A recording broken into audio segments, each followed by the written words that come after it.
Good morning.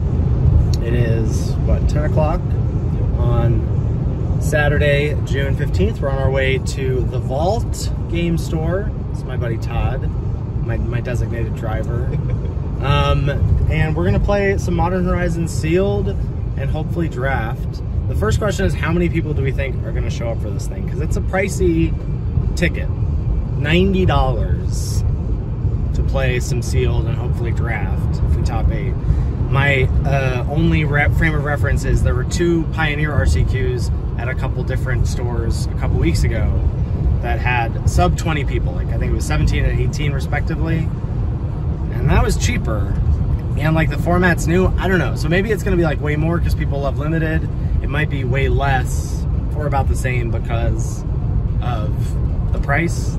I feel like that's gonna be a deterrent. What do you think? I have no frame of reference. I just gave you the frame I would guess more, just because people do love limited. Okay. And $90 is a lot, but I don't think it's gonna be breaking anybody's bank. Like people who want to play are. The difference between 50 and 90 is yeah. So, you know, the format's only been out since Tuesday. I've done 4 sealed leagues on MTGO. Started off with a cheeky 4-1, and then an 0-2 drop with a terrible pool, and then a 2-3 with a really good looking red-white deck. Started off 2-0-4-0 and then lost the next 3 matches, and then squeaked out a 3-2 at my last league. My takes are Writhing Chrysalis does matter a lot, and that like you have to be really aware of if your deck can contend with those big Eldrazi decks and go late, or if you have to try and go under them, and if your pool allows you to go under them. So I do think, like, you know, we've been in a don't be mid-range kind of life and limited for a long time, but I think that's true here as well. It's my first foray into paper Magic recording, so we'll have some fun. See you for the matches.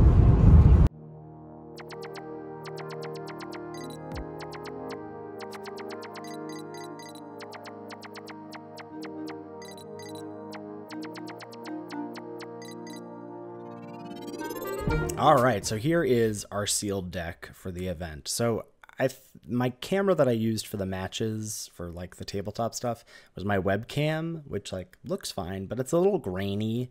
So here's how this video is going to work. We're going to chat about this deck, and then spoiler, it's in the title, we do top 8. So we're going to focus on that portion of things because the draft we can see and watch, and that'll be good. And we got an amazing game to go over from the top 8. So we'll definitely check that out.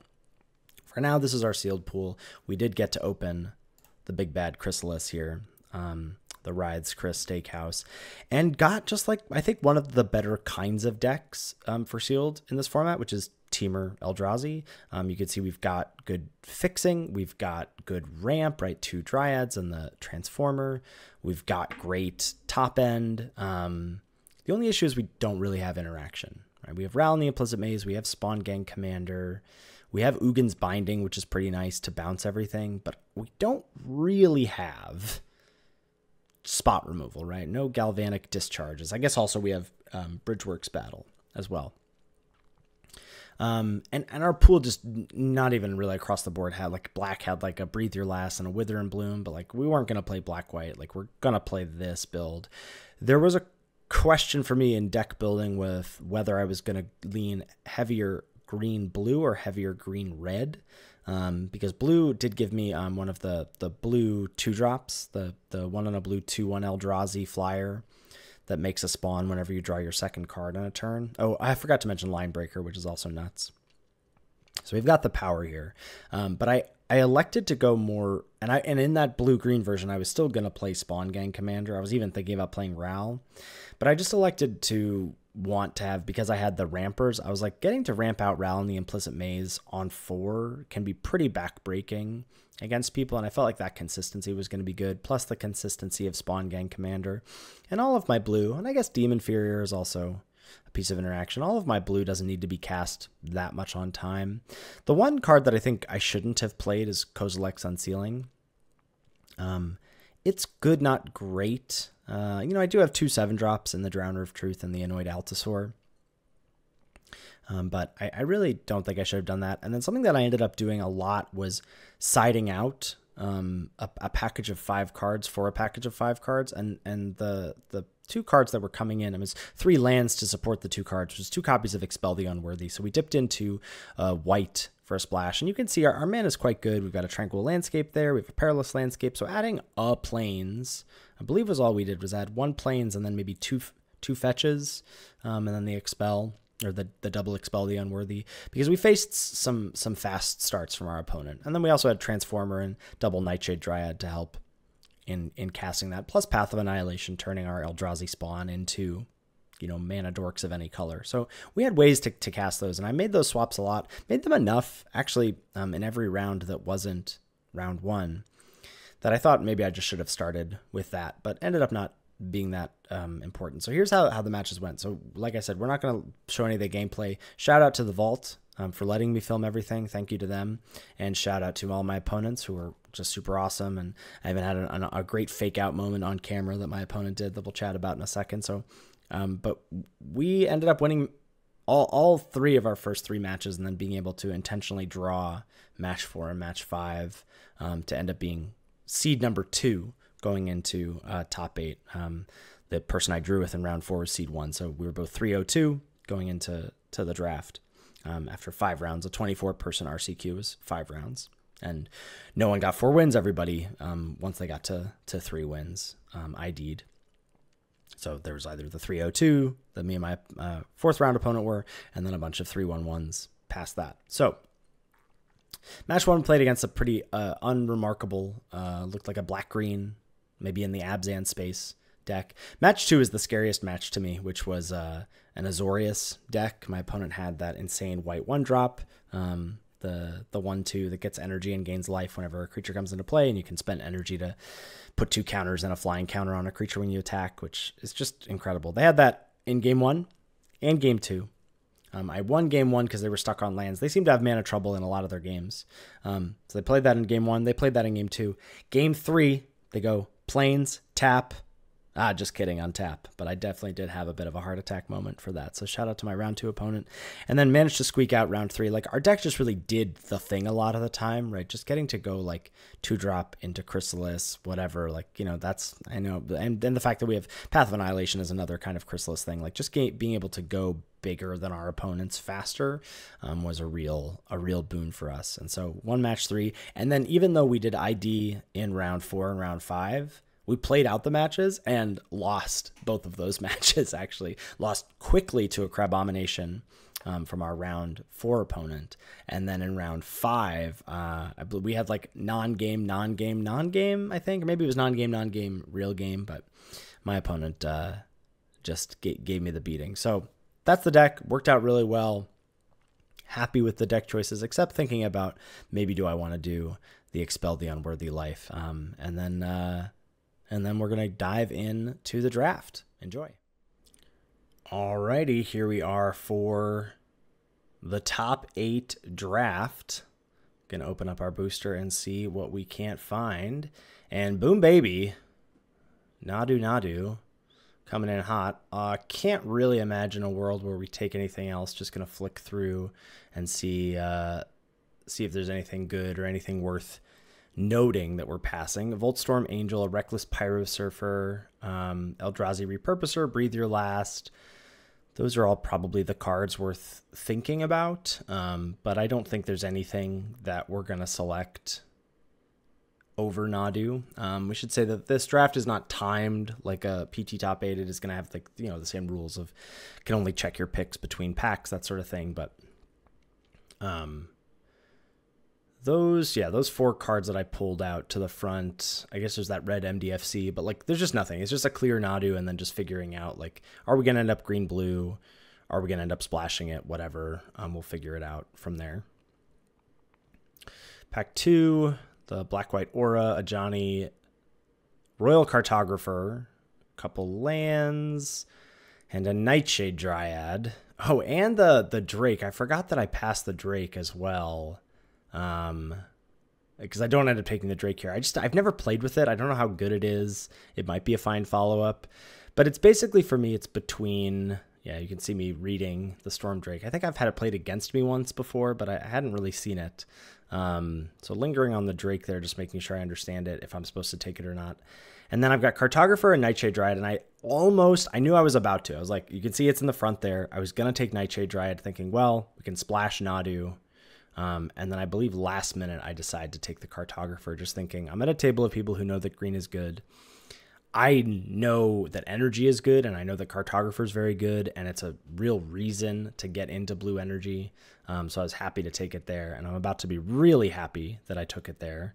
There's the Pinnacle Monk, the red. Oh, hello, another Royal Cartographer, and not a single green card in sight. I mean, there's the Snake Death Touch trick and the split reinforce plummet effect, but we're just happily going to snap up the Royal Cartographer here, and that's going to solidify us into blue energy, I would assume, and just try and figure out a way to splash Nadu down the road, because Nadu's like, yeah, it's great on turn 3, but it's just going to be great at any point on the curve, honestly.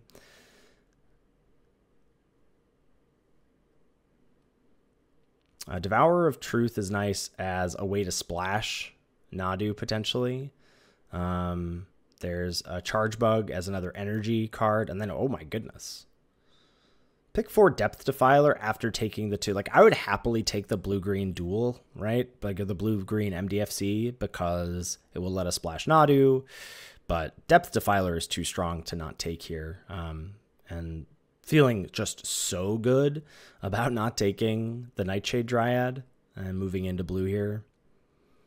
Obviously, you know, you could swing the pendulum the other way, but everybody knows green is good. And there's a Tune the Narrative right in front, which is nice. You can see me peeping the lands. There's a Cranial Ram, but we're so far from that. So there's a blue, black, red land, Tune the Narrative, and not much else. So I think we're just going to take the Tune here. Plays nicely, right, with the 2 Cartographers.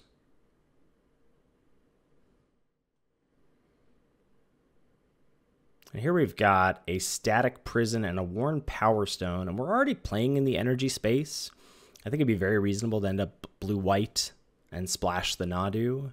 Blue-white or blue-red, obviously, but Static Prison is just great. We make a ton of energy, so it's very easy for this to just be a 1-mana Oblivion Ring. I like Power Stone a lot, but I just don't think... And Power Stone is really nice with the Depth Defiler as a way to get the colorless mana for the kicker cost, but I think Static Prison there is right. Plus, it gives us a piece of removal, which is going to be at a premium in these kinds of pods. And then we have a really interesting pick here with a Hopeender Coatl and Emissary of Soulfire. It's a really tough choice, I think, because Hopeender Coatl just gets us deeper into blue, right? We just took the Static Prison, but we don't have to be blue-white. We could still just splash the prison, whatever. But there's something about taking Emissary 6th here that sort of, like, if we pass it, that might put someone into that deck down the road, and I don't really want to do that. You can see the Unfathomable Truths, Sneaky Snacker as well. I opt to take the Emissary and just sort of plant my flag. I don't love passing the Hopeender Coatl, potentially putting someone else into blue, but it also just feels great seeing both of those cards, plus the Sneaky Snacker, plus the Truths. Like, all that blue pick 6 leads me to believe that, you know, how deep we are into blue and how good our blue is. We could be potentially the only blue drafter at the table, which is awesome. Here we've got the second from the top, the Tuck Spell. What is that called? And then a white, black, green land. So if we're thinking we're blue-white, the landscape is nice for a number of reasons, right? Because it splashes green for us for Nadu, lest we forget Nadu. Demon Fear is a removal spell, which is nice too. Plus, the landscape is a colorless source for the Depth Defiler kicker. Blue seems open enough to me that I opt for the land here, but I could see that being wrong. This plus the last pick are both tough. I like taking the Emissary in the last pack. And then here, nothing surprising, but we do have a a white-blue land on the wheel, which is awesome. So we'll take that over the shapeshifter. Nice to get a playable out of our weak opening pack. Like get Nadu plus the land there. Get a Petrifying Meddler plus the Consuming Grace plus the blue cycling Eldrazi. I think we're going to land on Meddler, though I think it's reasonable to take Glasswing Grace here as well because it's just so powerful. And, you know, we just think of it as a white-white aura or an ETB tapped white source. And maybe we want to splash black down the road. I don't know. Here we get a Consigned to Memory for the sideboard over a Sage. Really not a huge fan of Sage at all. And I guess the Foul Strike could have been fine for the board, but we're not like we're splashing that for green, probably not. There's a Drownyard Lurker, the blue cycling Eldrazi. Foul Strike versus a Gravedigg. Looks like I take the Gravedigg for maybe buyback Nadu and a land. Review time. Feeling really good, right? We have a bomb in Nadu. We're deep in one color. I think we're at 8 playables. We'll sort up the curve. 2 cartographers, Tune. Fling that Tune. We're deep in the energy space. We'd like to be blue-white, but don't have to be, right? I'd like to be blue-white splash green, but like really can do whatever. What is that? That's 8 playables, right? The Tune, the 2 cartographers, the Emissary, the Nadu. 2, 3, 4, 5, 6, 7, 8 that we're happy with. Plus we could play the, and we've got the 2 lands as well. 1 to splash Nadu, 1 that just isn't our colors. So like, I'm just feeling great. I'm aware that I don't have to be blue-white. The landscape could have been the Tuck spell, but all in all, pretty happy with pack 1. All right, rare is that weird counterspell. There's a Fel the Profane, another Static Prison, a Voidcraw for blue-green Malevolent Rumble, Electrozoa. There's the white tapper as well in the energy space, but I think Static Prison is just better. And a blue-white red. Jeskai Land is nice in case we want to dip into red for energy stuff. But my guess is this is just going to be a Static Prison. He says as if he doesn't know, but I end up with the second Static Prison, so I'm pretty sure that this is where it happens. Not much else. Pretty clear prison in my mind.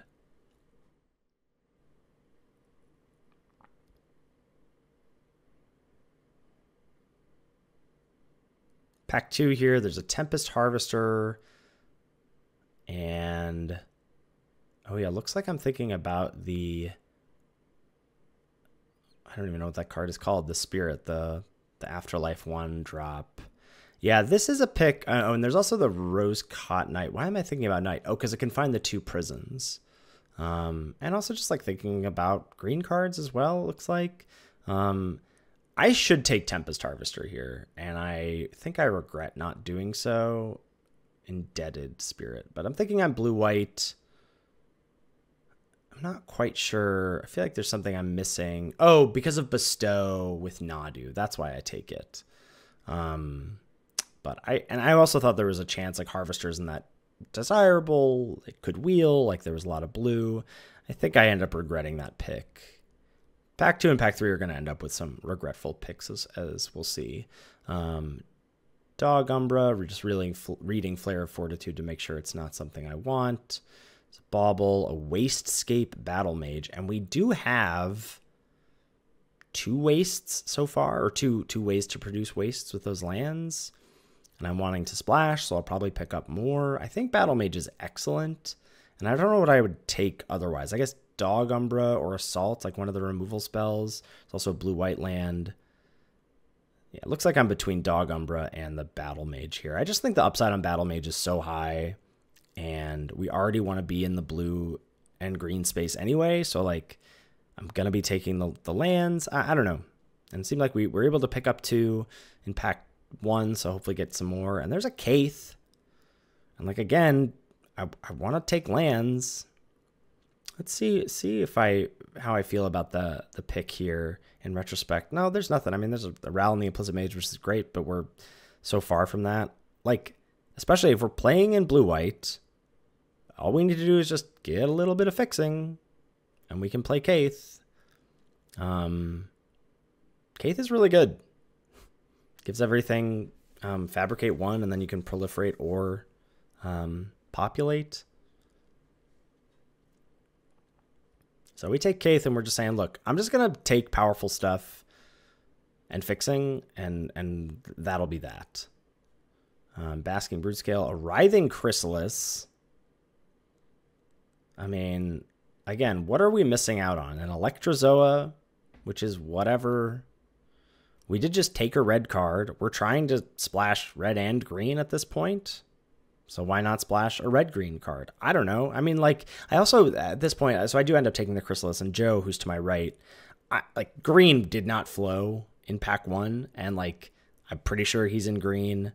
And so there's sort of a twofer there, which is, like, I don't pass him a Chrysalis, and I also can end up playing it, which seems pretty reasonable to me. There's a rush of inspiration and a Cyclops as well, but Rush is great because it plays in the energy space and is a blue-red duel for Kaith, which I think is what I want to take here over Cyclops in the land. I'm going to guess I take Rush. Yeah. So take Rush there. One step closer to being able to play Kaith pretty reliably.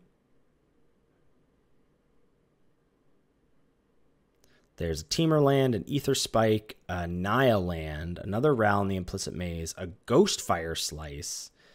I think I should have taken Slice here. I don't think I end up doing that. I mean, I do have this 2 Static Prisons already. And I'm just trying to think about what lands, if I want Teamer or Naya. And I guess because I'm thinking, I mean, they're both good for me, but red and green. Yeah, I guess they're both the same. So I take the Teamer land there over the Naya land.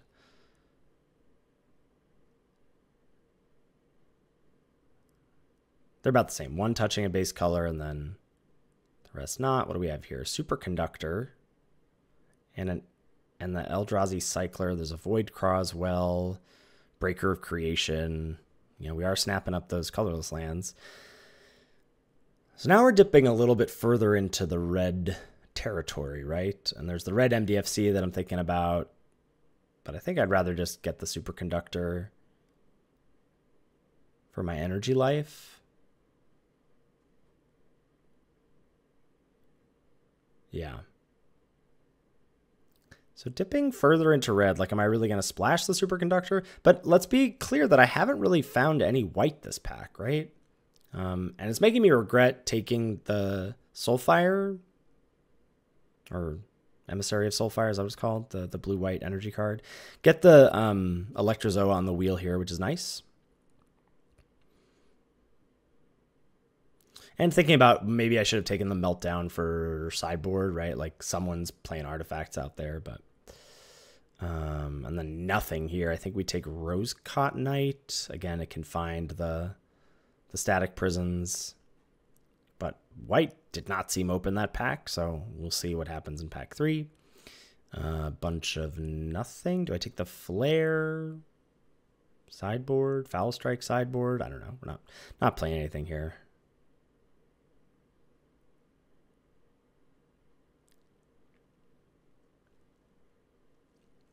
RIP Wombat, and no one being black-green at the table.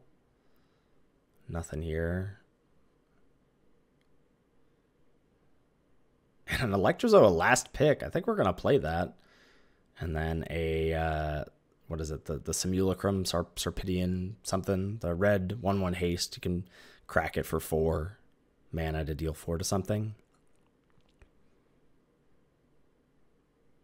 All right, pack 2 significantly less good than pack 1, I would say. Like, we got some power, and we did pick up right. We picked up another prison and then the Spirit. I regret the Spirit pick.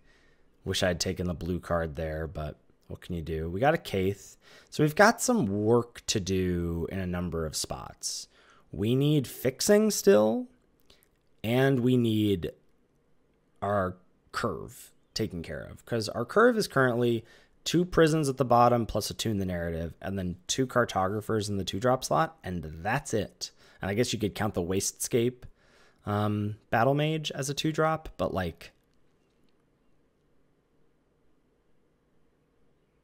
we need a lot to go right. And also, like, white wasn't really open. Like, we took the Spirit, but I guess the Spirit is in that spot on the curve. But if we're blue-white, if we're not,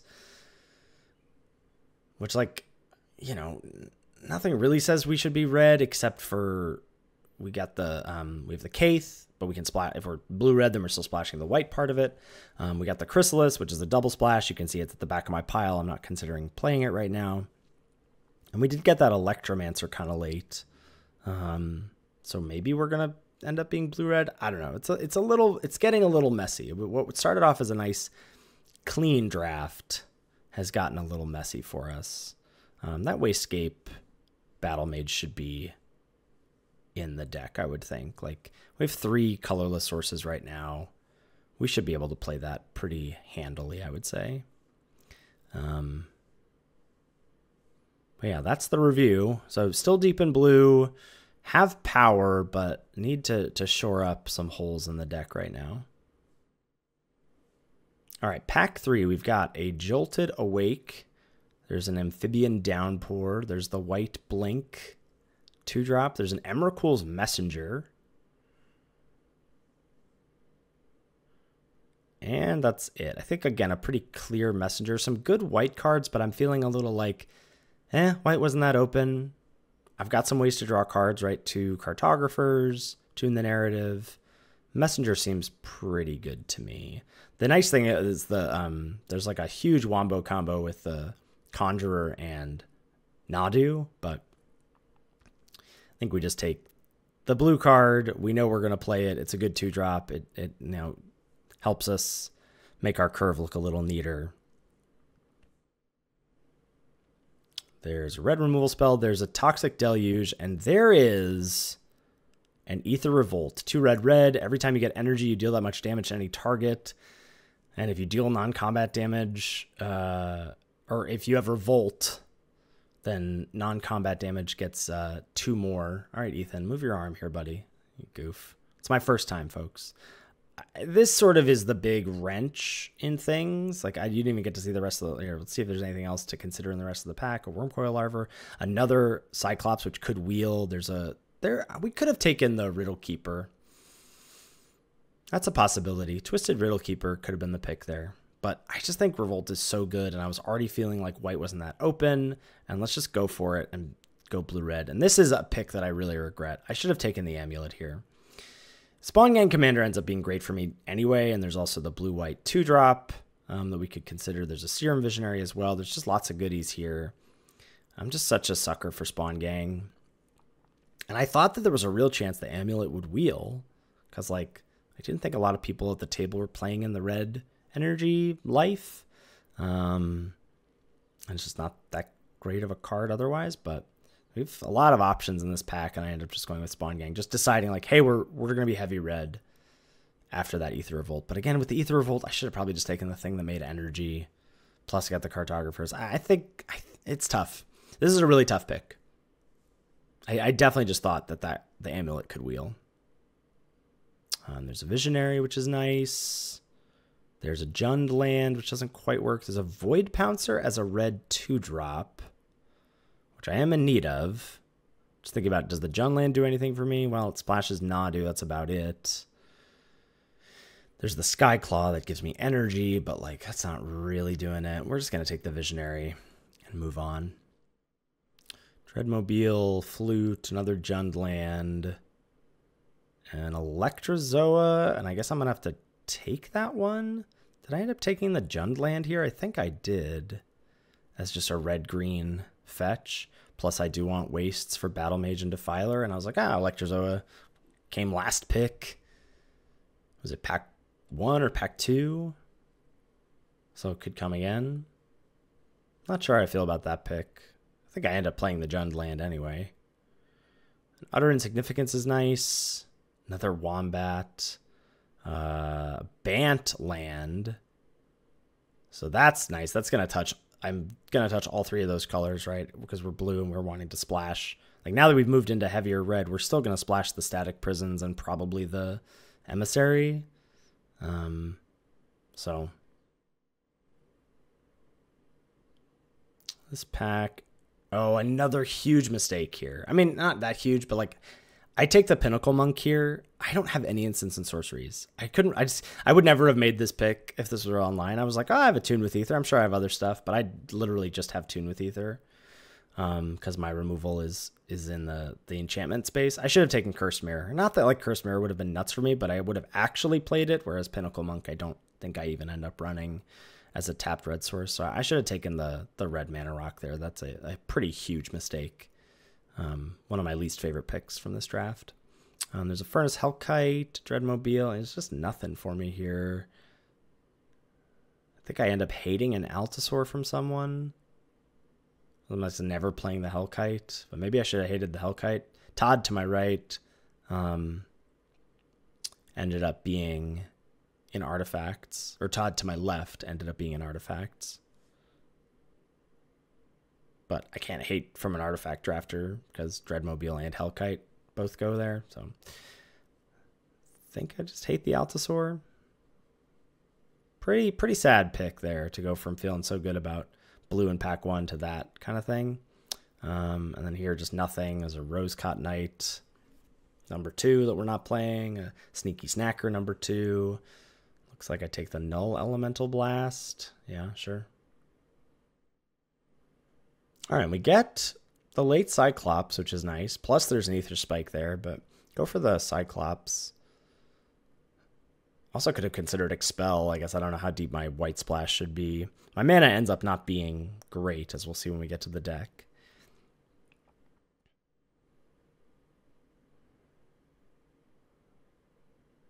Get a Foreboding Landscape Blast, which it's a blue-green dual, plus a waste for the Wasescape and the Defiler, so we'll take it.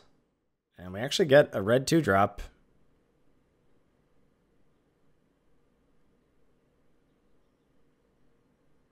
As one of our last picks here, which is nice. And nothing. The black drain spell, and then oh, another Wombat. So sad. All right, let's take a look at the deck. All right, well, you just saw us draft it. Here it is in the flesh. This is our, I mean, I don't even know what to call it. Blue-red, energy, good card, pile of stuff, deck. I texted it to Ben and I was like, here's my top 8 draft. It's powerful but messy. And that's really, really what it is. So, you know, the mana's pretty good with the 5 lands. Lets us play the Wastegate Battle Mage. It's okay, but it's going to struggle. Like blue-red, and then we're splashing 4 white cards and 2 green cards. Ended up, that Sarpadian Simulacrum we got late, and I think it was pack 2, ended up getting played as just, hey, I need a little bit of more ways to interact. But this is the deck that we're going to end up running. I don't think there are any notable excludes. We had whatever, the like Null Elemental Blast and the counter and Eldrazi spell that are our sideboard, or colorless spell rather. Those are sort of our sideboard options. But this ended up being the deck here. And how we're going to show this here is we'll go to the quarterfinals match. Basically, match 1 my opponent, or game 1 of match 3.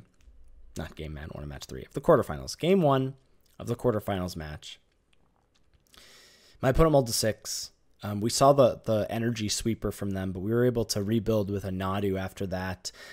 A cheeky interaction that I didn't even consider that came up in that game is Emissary of Soulfire plus Nadu. Becomes the target of a spell or ability. Well, putting an Exalted counter on something is an ability. So that ended up being the engine that got us out post-Wrath. And then we were able to grind out to a spot where we got to swing all. And my opponent only had 2 blockers, and we got through for Xaxes. Game 2, they curved out really fast with some good energy, or some good cheap evasive threats. They had the couple Mandibular Kites. They had the Riddlegate Gargoyle, the blue-white energy flyer. So they were able to just curve out on me on the play, and I was not able to interact really. The game ended on, I think I conceded on turn 4 or 5 maybe. And so we're going to jump into game 3 of the quarterfinals here. We'll be on the play, and I hope you enjoy. All right, here we are for game 3 of the quarterfinals. I mulled a 6, and I remember the hand I kept is a very YOLO hand. So the first hand I saw was, I believe, Mountain Forest. Here, I'll go ahead and pause. Our first hand I saw was Mountain Forest, 5 blue cards. So we shipped that.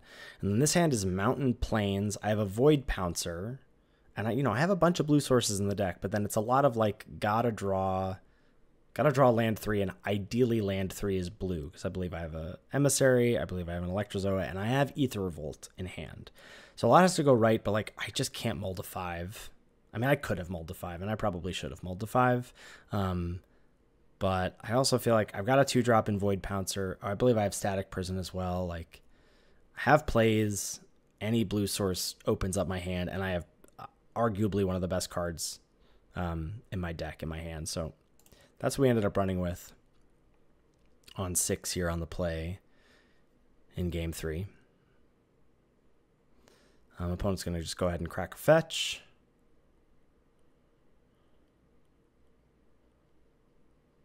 And we say go. There's the, I believe Static Prison was the draw. Play Void Pouncer.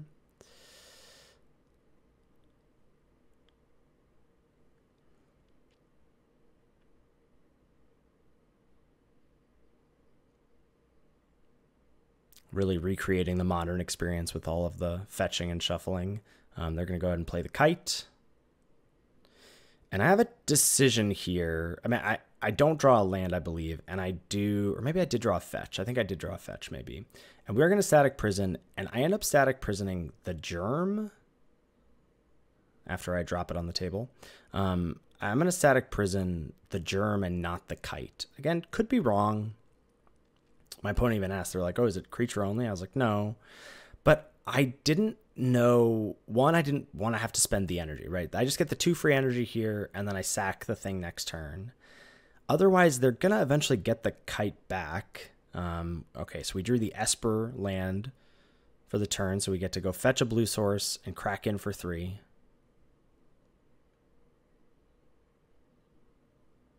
Because I just need that 1/1 out of the way.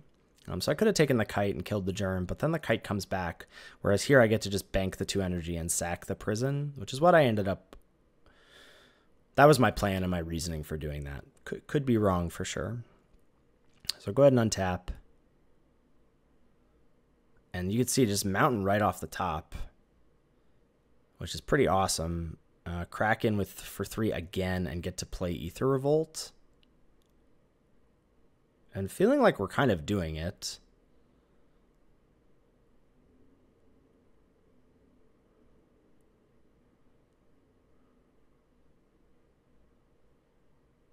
There's land number 4. Oh, yeah, we can actually kind of see our opponent's hand. They've got Depth Defiler, they've got the Reform, and here's the Shapeshifter as an 0-12.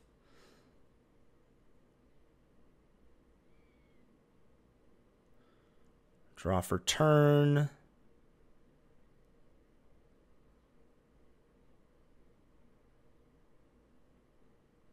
I'm trying to see what I have. I know I have an Electrozoa, and I know I have a Soulfire.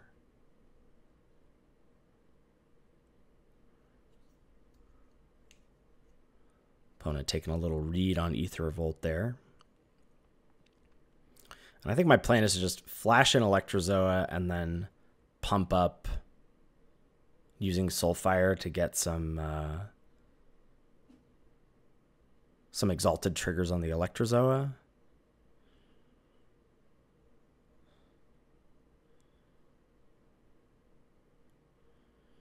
Opponent's on land number 5, and I think you can see, I think I can see it there, the card that is my nemesis in their hand, but we'll get to it in just a minute. So they're going to go ahead and play Reform. Flash in Electrozoa. Get 2 energy, ping you for 2.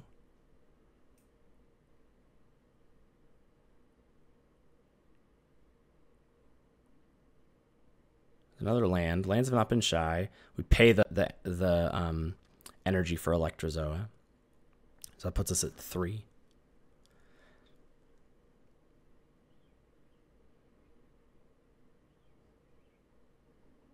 Play the Soulfire, or Emissary of Soulfire. Get 3 energy. Ping you for 3. You're at 9.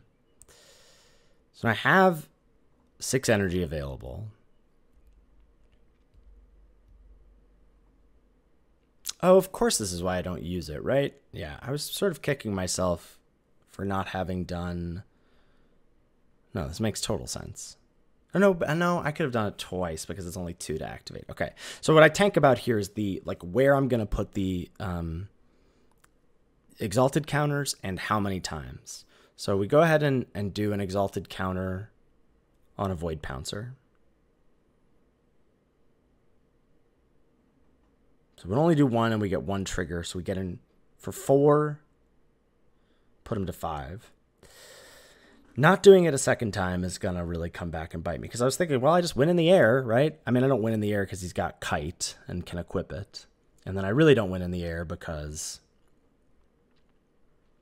he's got the Wrath, which ends up being just like a super Wrath, right? It cleans up the creatures and my Ether Revolt because it kills artifacts, enchantments, and creatures. Leaves him with a 3/3, which is pretty awesome for him. And then I just feel like the game is over. Right, I got Wraths. What am I gonna do? And then I believe we go fetch. That's a Teamer. Go fetch for a Forest because I think I have Nadu in hand. And we're so close, right? So close, but yet so far.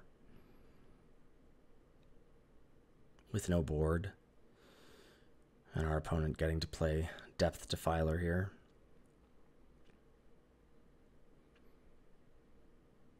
And they're going to draw 2, discard 1, pitch a land, play a land, get in for 3.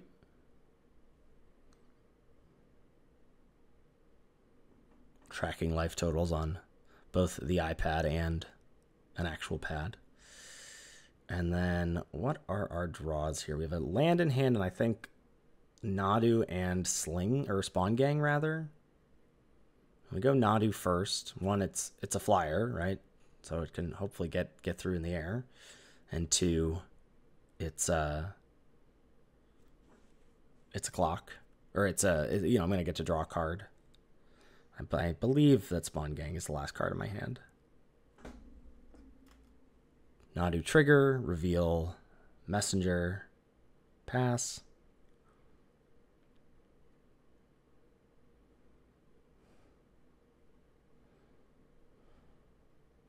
Get in for 6. Why am I checking the Reef? Oh, because it's a token. I think I have Defiler to bounce it. Yeah, I have Defiler. Okay. And there's Spawn Gang. So my hand's pretty stacked. Post-Wrath, actually. And I end up trying to go for the Defiler bounce, like stem the bleeding, Defiler bounce the token.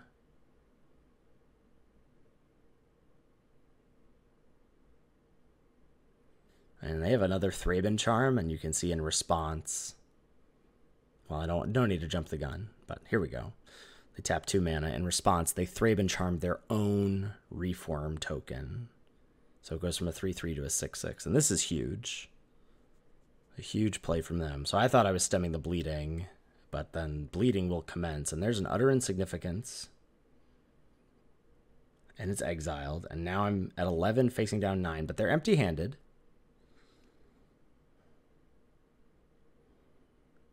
So there's 9. And then we draw here. And I think this is another spot. So, right, wish they were at 4, right? Made a mistake in that respect.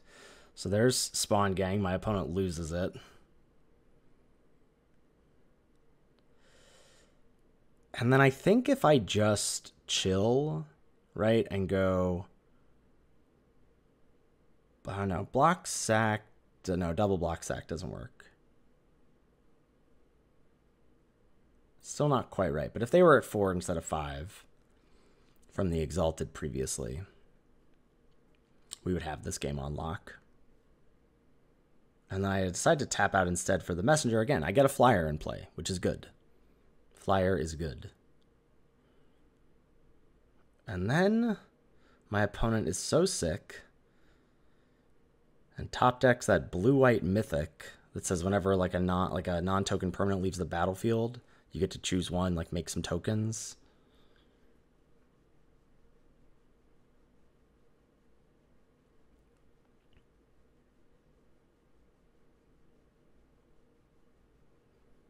And I'm basically just thinking, like, how can I lose? Like, I just drew a flyer, but they had just said draw the sickest card. Like, I just drew a flyer.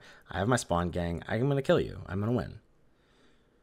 And that's why I played the flyer, because I was like, it's additional damage, right? I won't need it. Like, I can still do, like, block, block, shoot. So they haven't decided to do anything yet.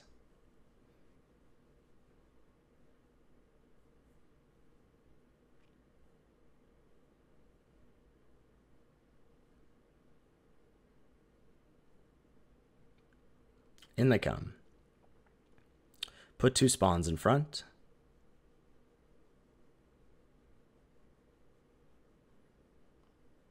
Sack for mana. Sack for mana. Use that mana. Sack shoot. You're at 3.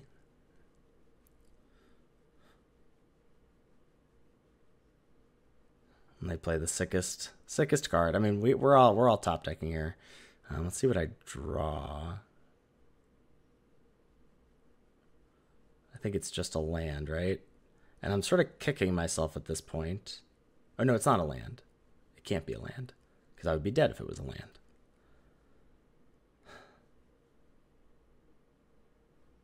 Oh, it's Kaith. I just top decked Kaith. And I'm kicking myself because I thought that I screwed up by sacking an additional spawn, and like I could have won. So I'm like, I'm in this weird. I remember this vividly. I'm in this weird mode because I think I punted. I'm not thinking about the exalted yet. I'll get to that when I have my debrief. But I'm thinking about having punted in another respect, and just like what my options are here. And I'm also very aware that, you know, you can't see it because it's glared, but the mythic that they have in play, if they just sack their fetch land, which they have right below it on the bottom right or the bottom left of your screen, the bottom right of their board,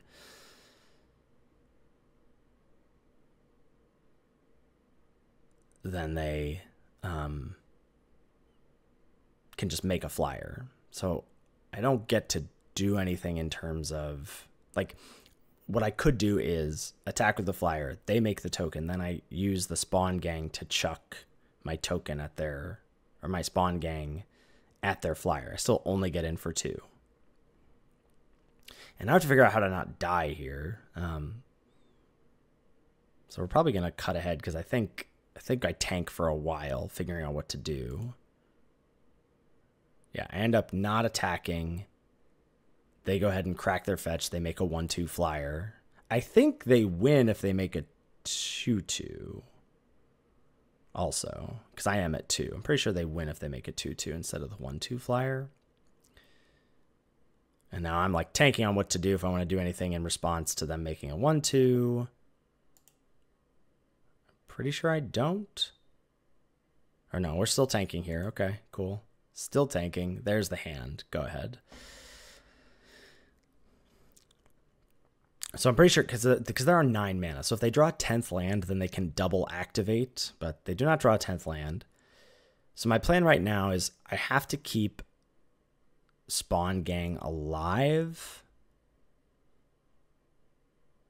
That's my plan, I believe.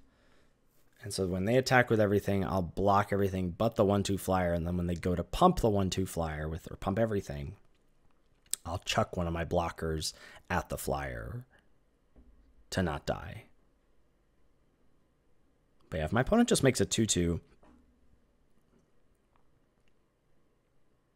is that true? If they just make a 2/2, I lose? I mean, basically, because then I have to kill the 2/2 on their turn and then triple chump block, and then yeah, I'm just dead.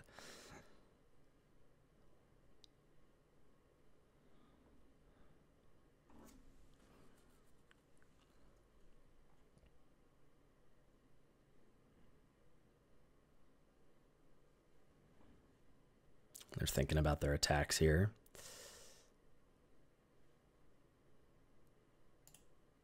Let's skip ahead to the attacks. They swing all. We line up blocks like this. Like 2 chumps and then Kaith currently bouncing off the Mythic. You can see my opponent has 9 mana in play, so they can only pump once.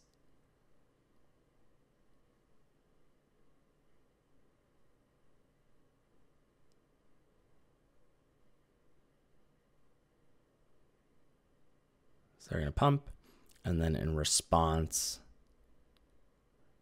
sack to shoot the 1/2.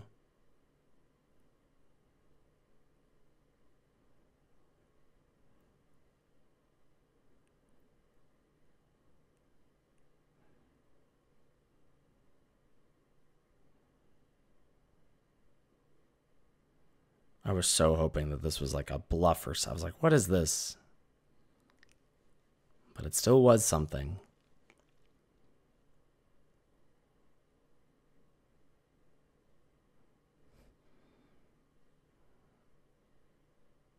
Yep.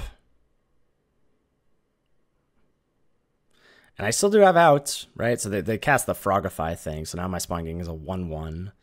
So it can't attack and shoot. And then if I have Wastecape or I guess Wastecape wouldn't necessarily do it. It's a Plains. There we go.